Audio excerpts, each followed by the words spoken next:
See, we should actually just be an a cappella duo, shouldn't we? I know. I think we're much better without Bill in here because he's tone deaf. I know, right? He would literally just be like, la. Well, he wouldn't even bother, would he? No, he'd say, Why are you talking through the podcast? Why are you talking through the podcast?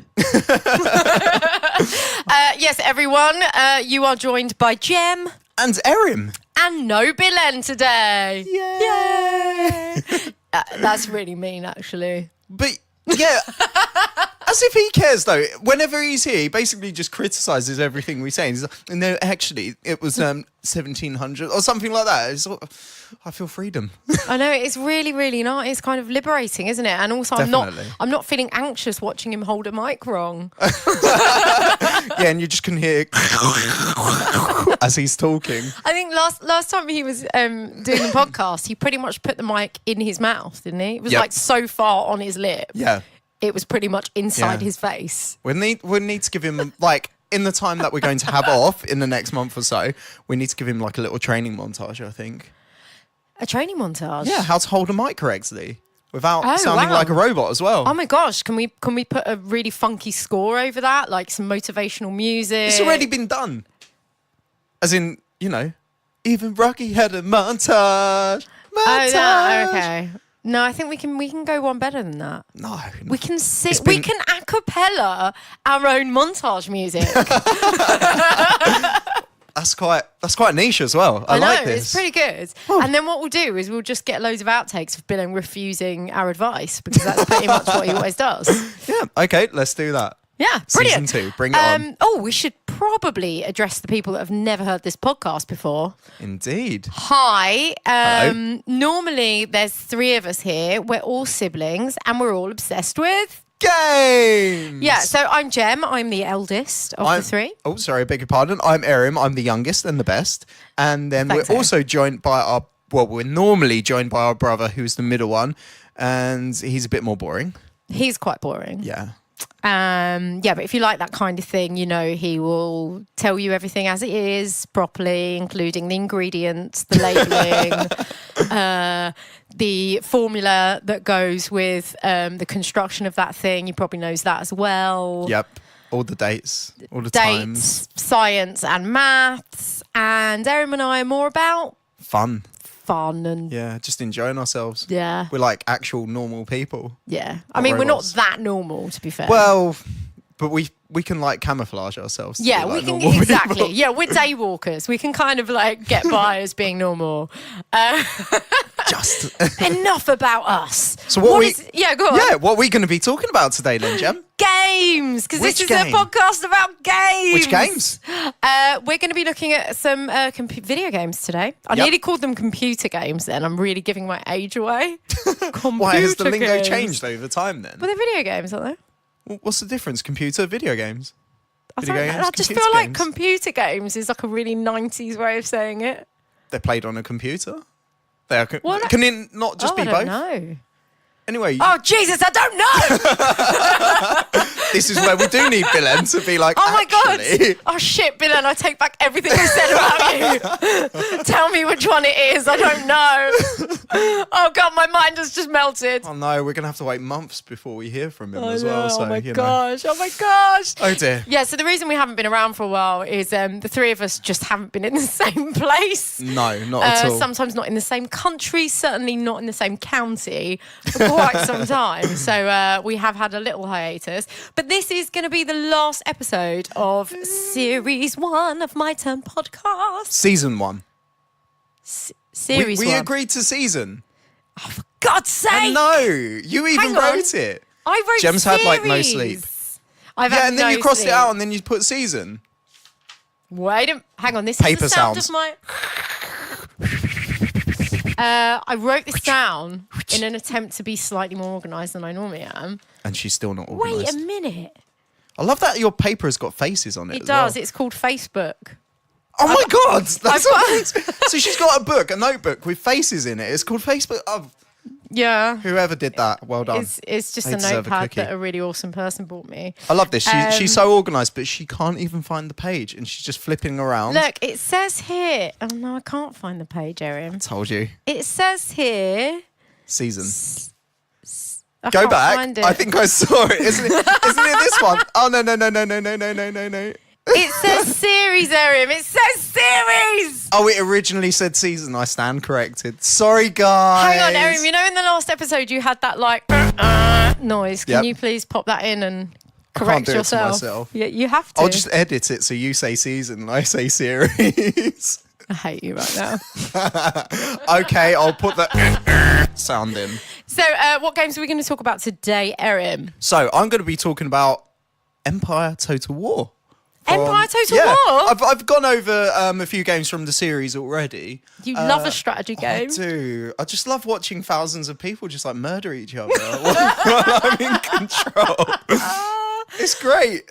Just, like, We're learning stabbing so each much other about with- you. Yeah, I know. Well, it's Game World, isn't it? And We're all a what bit you sadistic. what you playing that on?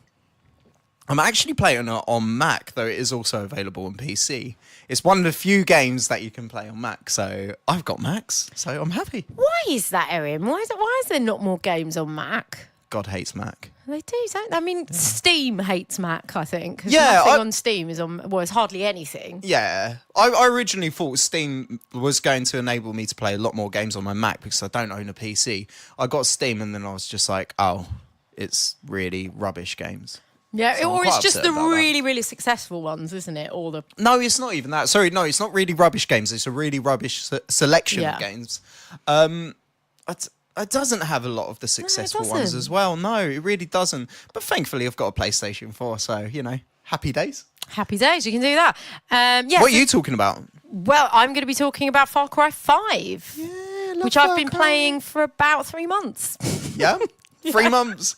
Yeah, pretty much. I mean, I've been away a lot, so and it's been summer. You don't feel quite as good about sitting indoors with the curtain shut in the summer. I guess. You know. But yeah. Well, who would like to start, me or you? Oh, go on, Erin. Why don't you start today? So, See how Empire much more Total polite. War. Can I just say how much more polite this podcast is without being? I know, it's like, it's civil, which is definitely a first. I know. We're going to be friends after I this as well know. as siblings. What a pleasure, brother. So much So, fun. in a nutshell, brother, could you describe Empire Total War Yeah. to me? Yeah, Risk in computer on steroids. Okay. I mean, you said a nutshell. That's as concise as I can get, that's really. like a kind of a hazelnut shell, like a Hazelnut very shell. small nut. All right, I'll try and make the nut bigger. So basically, it's a turn-based strategy game, almost in the style of Risk, where you have a Risk the campaign board map. game. Yeah, as in Risk the board game. I do beg your pardon. We have a campaign map, and you kind of have generals commanding armies that you move around. But there's also the other side of it, which is the actual battle map. So when your army engages with another or sieges a city, you're then taken into this real-time strategy. So it's a mix of turn-based and real-time, which is one of the things I really, really love about the Total War series. Okay, and what is your major objective in this edition of the series? Destroy everything.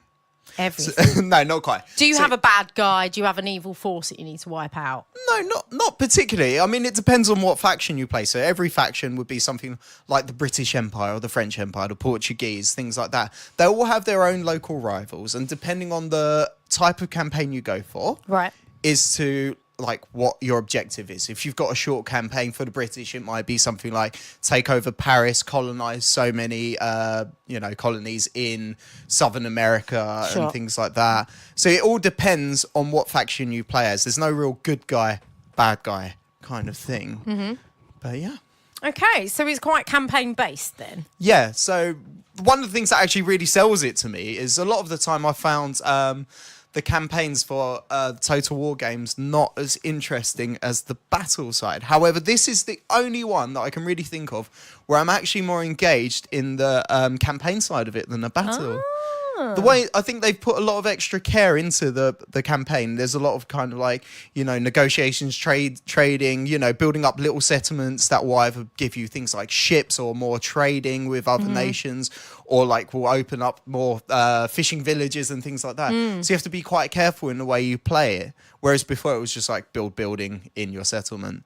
So it feels a lot more realistic in that way. more organic. Yeah. In the way you kind of evolve your strategy and your resources. That sounds really. I think I'd really enjoy this just by that by that description. Why haven't I ever played any of these? I don't know. And You did should you give it a say go. which era is this one set in? So it's about the 1700s. So think, the gunpowder is now in existence. People are starting to use muskets and, Good old cannons and things musket. like that. Yeah. So think sharp. Very much like sharp. Yeah.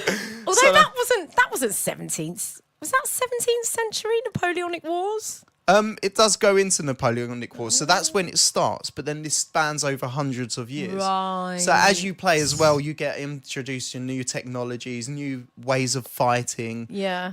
So like the muskets will then have bayonets and things like that on them, so you become more effective in fighting. The square formation becomes famous with infantry to counter cavalry. Oh, this sounds amazing. It's great. It's I really want to. really, Why really have good. I never played any of these games? I don't know, to be honest. They're really good because, you get your touch of history, you get your, your management kind of thing, and you get to kill everything. And there's literally thousands and thousands of people in these battles as well. Wow. And do you just kind of just sort out your strategy and then kind of press play and then watch it unfold, or can you interact with that battle as it's starting? You actually control your individual units. So the way it works, units are groups of soldiers. So say, for example, you'll have a unit of musketeers. So that'll be like 120 musketeers. They act as one.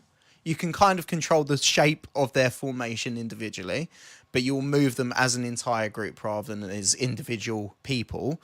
And you'll get something like, you'll get up to about 20 different units on the battlefield. Obviously, you can have things like cavalry, artillery, infantry, be they with muskets and guns or with pikes and swords.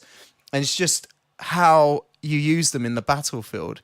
And I love that because I always come up with little clever tricks to kind of like lure my opponent into places and then ambush them through the forest or something. So with you cavalry. just find a little nook in a valley and think, I can surround them from three sides if I just get them into that little nook. Yeah, and that sometimes, kind of thing. yeah. I mean, if you've got like an open battlefield as well, I find ways of luring their infantry like into the middle of mine, so my muskets surround them on either side. So kind of like, shape a sea around them.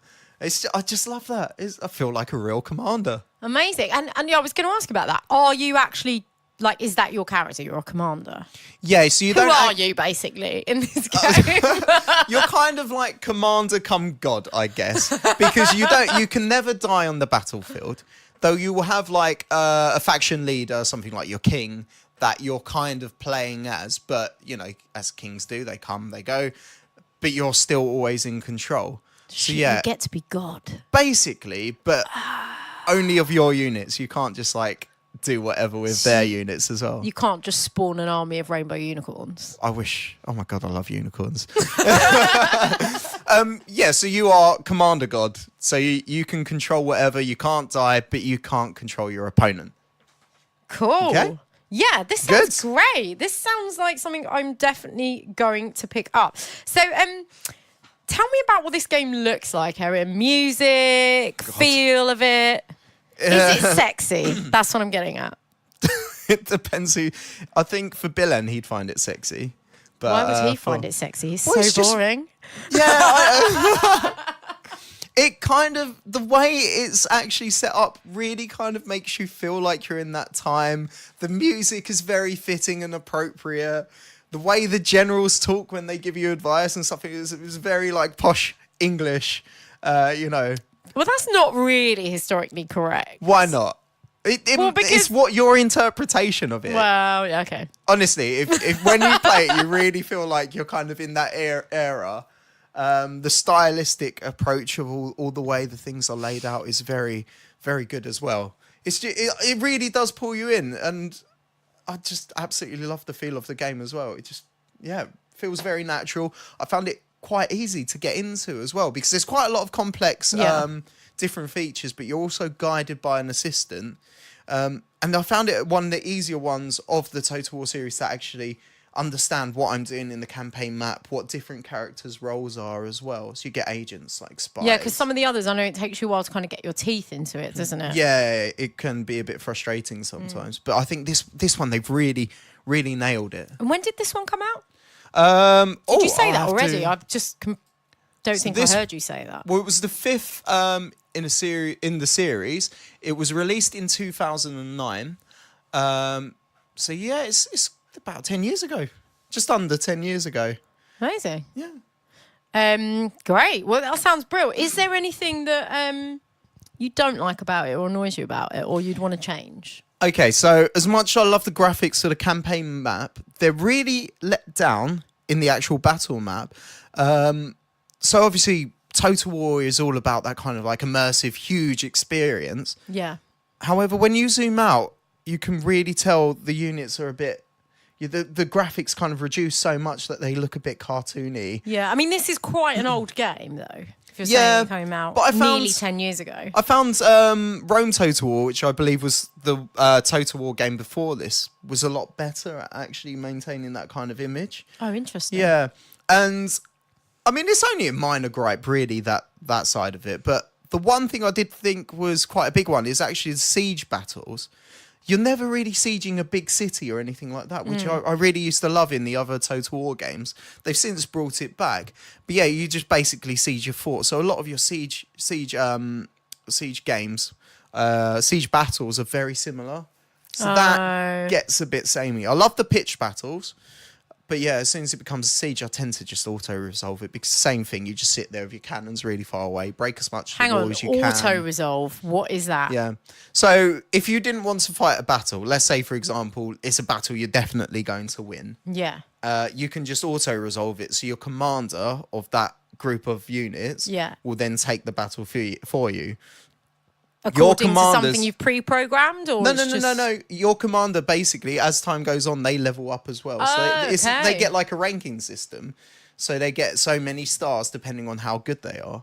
So if you've got a really good general, you don't even have to get involved with the battles, really. You can just let them do it because they'll be that adept at it. And just have a cuppa. Yeah. Or if alternatively, if they've got such a good commander and yours isn't so good, you might have to really micromanage that battle really well. Right. So you have to be very aware of what you're fighting. Oh, sounds like this is good for your CV if you're ever going to go into management. Yep. Or war. Or war, yeah. I mean, they're both kind of the same thing, right? Okay, so let's round this up. What would you rate this? Oh, it's a good 8 out of 10. Yeah, I mean, it gives you that whole kind of like Total War experience. The campaign map is actually really fun. I forgot to mention, I think it's the first time they introduced the Americas and also parts of India to the game as well, whereas before it was mostly centered around Europe. So yeah, 8 out of 10. Great music, great fun. I've come back to it. I think this is about my 4th playthrough of the game, so very happy with it. Oh, brilliant. And it's on Mac. Yay! 8 out of 10. Okay. Shall we talk about Far Cry? Oh, let's talk about Far Cry. So I've been playing Far Cry 5. Yes. I haven't quite finished it. Yeah. But I've almost finished it. Almost finished it. Yeah, it's just a huge... you've played Far Cry. Well, I played 4. This feels even bigger. I mean, it's just massive. There's just so much to do.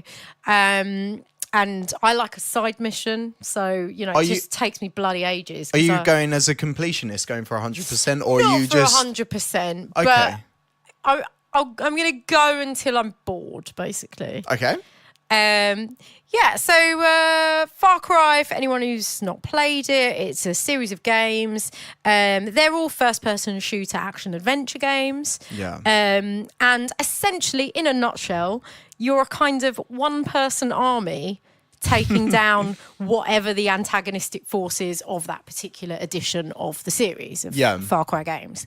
And in 5, it's kind of bringing it into the modern world in the USA, and it kind of sets you up with this idea that you are a young rookie kind of police officer or deputy, police officer, and you're going into this area of the States which has been overrun by a religious cult. Like a fanatical group, isn't it? Yeah, it's kind of a fanatic, but it's definitely a religious focused cult. There's a lot of talk of like forgiveness and Bible quotes come up. Okay, so it is actually biblical religion then. Yeah, so I mean, they never say it's a sect of Christianity, but because they reference the Bible quite a lot, it feels like a kind of weird extremist Christian cult. And they're called, the people that kind of are on their side are called cultists throughout the game. So it is kind of that vibe. Yeah. Which is really interesting. And I feel like before I played the game, I was really excited by that because I thought the climate the world's in at the moment, that's actually something really interesting really to relevant. Explore in a game. Yeah, this kind of far right extremist cult under the guise of religion, kind of ruining people's lives, telling them what to do, intimidating them, and they talk a lot, the characters in the cutscenes, about bringing things back to how they used to be. And there's, you only need to hear Donald Trump say 2 words to know, that's what he usually kind of brandishes, isn't it? His shtick, like, make America great again. And there's that kind of a sense of that, like, ego to all the bad characters in it. Yeah. So as I say, you're that one man, or I'm playing as a female character, so one woman army trying to take them down. Oh, so you get to select what character you are.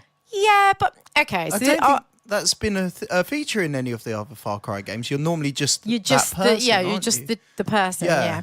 And so you can select your gender, you can select your features, you can select what you're wearing, which, I mean, it's a first-person shooter.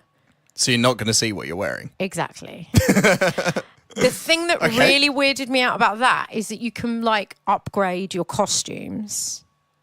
Does it like give you more armor or? No, I mean you can change your t-shirt and stuff by getting points or by paying to. But I'm like, why would you do that when you never see it? It's not one of these interchangeable things where it can become third person as well. Then no. That's very weird. It's really weird, isn't it? Yeah. And me and my boyfriend are both playing it, and we're both like, why would you spend time and resources getting costumes that you never see? You don't even see yourself in cutscenes. That's really weird. And when you're driving as well, it's just first person as well? All first person. Okay. Yeah. That's very intriguing, very random. I know. Weird. Anyway. But the game, if you've played a Far Cry game before, it's pretty much more of the same. They have introduced a few nice touches. They've made it a bit freer in terms of how you explore the map. Yeah. In previous Far Cry games, you kind of have to scale a tower, or there's kind of pre-marked kind of dots on the map, like points of interest that you have to go to and unlock or defeat in order to reveal details about that surrounding area. Yeah. And this isn't like that. You start the game and you're given kind of 3 options of directions you can go in, and even that, you don't have to do those story missions straight away, so it's more organic. Yeah. You can just wander about and explore stuff. And is that something that you actually did when you started playing? Did you go against the grain and actually just explore, or did you go for... I did one of the suggested story missions, and then I did loads of exploring and just driving about, because you can get cars and planes and helicopters, so you can drive about and fly about. Was there a reward in the exploring? Like, did you find a lot of interest? Did you feel really like you wanted it to explore even further? To a point. To a point. So here's where I start to get into what I don't like about the game. Oh, okay. In previous Far Cry games, the landscape is quite diverse across the world that you find yourself in. So in some of the games, you find yourself in a snowy mountain, and further down the map, you'll be in like a tropical jungle or kind of tropical forest. And in this game, everything pretty much looks the same, and you've got 3 massive regions. Yeah. And the landscape is so samey throughout. You might get the odd little difference, like the odd change of flowery bush or something. Oh, okay. But it's just the landscape is so similar throughout that what initially seems really beautiful and interesting just becomes quite boring. I guess you're also not really aware of what section you are by the kind of landscape around you, whereas sometimes in games, you find there will be those unique things, won't there? Yeah, like I played Far Cry Primal through, and in that there was a big distinction between the kind of cold northern mountains, where there was a particular tribe who was your antagonistic force. Then there was a sort of hotter, drier area where there was a tribe that celebrated fire, so there was just fire everywhere, and that was kind of themed throughout all that area. And then there was a kind of area near where you were, which was more kind of foresty. Where your people were kind of gathered. And so there was just like a bit more diversity. And in Far Cry 4, the same, you go up into the mountains, there's just different, there's more built up areas, there's more like tropical areas. So it's, I found that diversity really lacking. Yeah. Which is a shame, because the way you play this game means you can explore more because you don't have to head for those markers. Yeah. So I feel like... So it's kind of... It's giving you that extra thing, but without the reward of having lots of different things to explore. So it's kind of, a good and a bad, I guess, at the same time. Yeah, and they've got rid of the mini-map as well. So it really, so the mini-map's gone. So you have to go back into the main menu to always look at your map. Is that quite frustrating then? Not once you get used to it. And it does help you explore more. Yeah. Because when you've got the mini-map, like even if you're just looking for crafting resources, for example, you'll see the markers on the mini-map. And so you just head for that. So you're not kind of ambling around. Whereas I do a lot of sort of ambling around, and I stumble upon things. I kill animals that I get rewards for. So it's giving you a more organic exploration feel to it. Yeah, definitely. Like sometimes you're sort of near a hill and you're like, oh, I'm on my way to a mission, but I might just go to the top of this hill, have a look down, see what's around. Yeah. That's, things like that are quite nice about it. Yeah. One of the things I really wanted to ask about, because I loved Far Cry 4, I really enjoyed, I don't think it was everyone's cup of tea, but I really enjoyed the story and the development of everything. How does Far Cry 5 feel? Because I know Far Cry 3 as well is really marked for its story, and it's said to be, I think, the best of the Far Cry games. How does it compare in that sense? I can only say it's sort of disappointing. Really? Because I think that as I mentioned earlier, the political climate we're in and the setting of the game put it in a position to really do something very interesting. The whole framing of what you're doing in the game is that you're taking down this cult and you're building a resistance. So just quickly, what you do in order to take down the cult is earn resistance points. Yeah. And the game, as I said, is split into 3 regions, and each of those regions are controlled by a general who serves the kind of main cult leader, this guy called Joseph Seed. And getting resistance points, initially you think, oh, brilliant. So like you're literally amassing an army because all these rebels are going to kind of join you. And that sort of feels like how the game's set up. But actually it doesn't mean anything. You get these resistance points for a range of different things. It could be from rescuing one prisoner on a roadside to taking down a cultist outpost to completing a story mission to rescuing someone's car from one of the bad guys.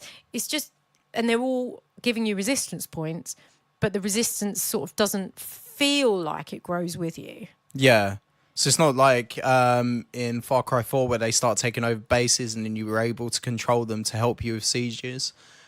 I mean, you do get to control certain areas, but I feel like it just gives you more kind of shopping opportunities and opportunities, because there'll just be like weapon shops and vehicle shops, and it will be a fast travel point. Yeah. But I feel like they've just sort of missed something in this idea of building a resistance and maybe using other characters more strategically. You get these buddies in the game, like you can unlock buddies that help you, which is sort of new to this a bit because you didn't get quite as many in previous games. No. You can there's a range of 3 animals that you can use to kind of help you in combat, and then there's 6 human characters who've all got various skills. And I kind of feel like that was exciting to me. Like, all right, we're going to build a team. Yeah. And as you go into the game and as the story's introduced to you, it kind of gives you that sense of we're building resistance. We're building a kind of team of allies. But even when you've taken down a general, that area's still hostile. That whole area of the map is still hostile, which is kind of fine because you might have missed a few side missions and stuff. But I don't know, and I don't know what the answer is, but I feel like they could have done something more with that. Yeah. See, it sounds like in Far Cry 4, as you kind of started taking over little outposts, you kind of saw more of your allied friends in further positions within the territories, and you would actually see, soldiers having a battle and things like that, and you'd come along and help out. And as you grew influence, the enemy started to reduce, and your army started to actually begin overpowering. They'd start manning like gun positions that are originally manned by the enemy. Yeah, that's right. And and a lot of the time there'll be like enemies driving through your bases or allies driving through enemy bases. So it was very spontaneous. You'd have battles. It felt really like you were in a warring country, I felt. Yeah. So I'm guessing that kind of element of it is not there as much. There's a bit of it, but it's more like little mini skirmishes, and it's often you're having to just rescue people. And that kind of was the same in Primal as well. You'd kind of come across Winger, who that's how they used to say it in the game, Winger, and you'd have to rescue them. But then with that, I felt like as you took more areas over, there was more of you guys about, as you said. Yeah. I don't know.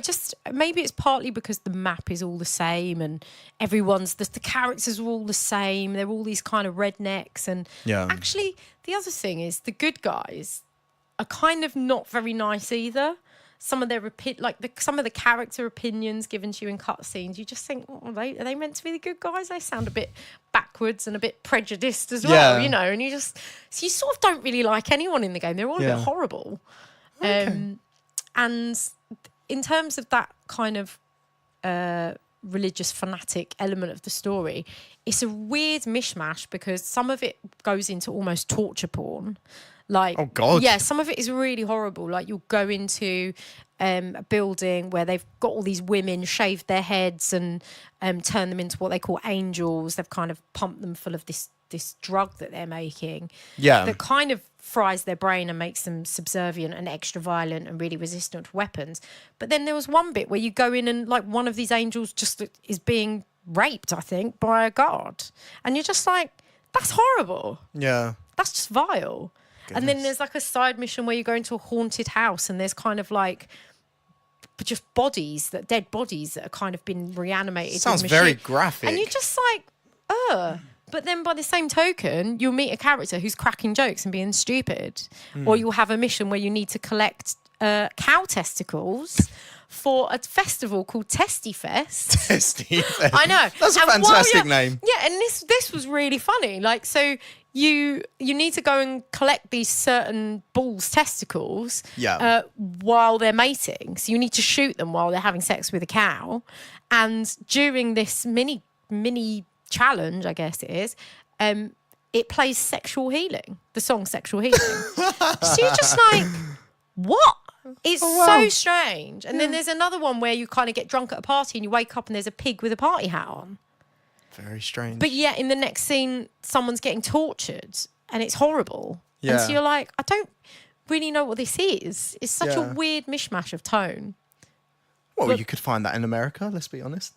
Yeah, well, you can find that anywhere, I'm sure. But it is still a Far Cry game. And so there's still loads of good stuff in it. And I am enjoying it. Before we sum up, I just wanted to ask, like, what would you like to see in it that would improve it for you? Well, I think I've kind of mentioned that already. It's that thing of kind of pushing the story a bit, because I feel like the story setup is so strong and then it doesn't go anywhere. So if the story was just a bit more, a bit more enticing, then that would make the game complete for you. Yeah, or I just want to see the effect of, like, once I've killed a general, I kind of want to see something happen. Yeah. And nothing happens. You just, all right, on to the next one. I don't know. I just feel like that's just not as exciting as I wanted it to be. But again, I don't know what the answer is. I don't know how they could have changed that or what they could have done. But yeah, so I don't know. To sum up, give it a score. Probably. I mean, it is probably an 8 out of 10 for me. You sound very disheartened. I am, though. because I think that's more expectation. Yeah. Because I liked 4 a lot and I liked Primal a lot. Yeah. And I feel like they've made some really good improvements on this, but it hasn't gone far enough. Yeah. So a kind of disappointed 8. 7.5. Let's say that. It's still an 8. But it's just, I just want something else. A bit more, guys. A bit more. Okay. All right. Yeah. Well, that's us for today. Yeah. Thank you very much for tuning in. We will be seeing you. Well, not seeing you. We will be podcasting in September, and we'll be bringing you season 2. Season 2 is where it's at, everyone. We will have Bill back. Regrettably. I know we've slagged him off a bit, but we do love you, bro. Kind of. All right, Erim doesn't. We'll have Bill back. More chats, more fun, more competitive gameplay, and more games. Loads more games. And also we'll be on more platforms, I believe, as well. Yeah, we're expanding our network of ways you can listen to us. So keep tuned for more info. Oh, and please do listen to our season 2 kind of bridging episode where we'll have intro, a montage of our best bits of season 1. Okay, yeah, should be fun. So take care. Sibling Podcast out. Bye. Bye.